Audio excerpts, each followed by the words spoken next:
Response to President Trump's stunning press conference with Vladimir Putin is pouring in from both sides of the aisle. Senator John McCain, who's battling cancer, called the Trump-Putin meeting, quote, a low point in the history of the American presidency. His withering statement reads, today's press conference in Helsinki was one of the most disgraceful performances by an American president in memory. The damage inflicted by President Trump's naivete, egotism, false equivalence, and sympathy for autocrats is difficult to calculate.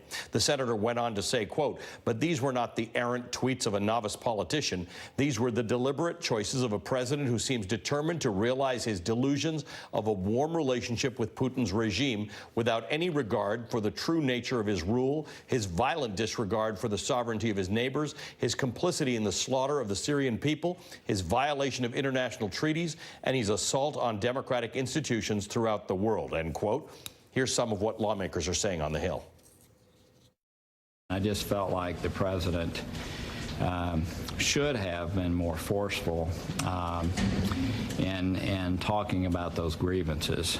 Again, Putin only understands strength, and I did not think this was a good moment for our country. If some of my colleagues' heads aren't spinning after this morning's press conference, time will tell.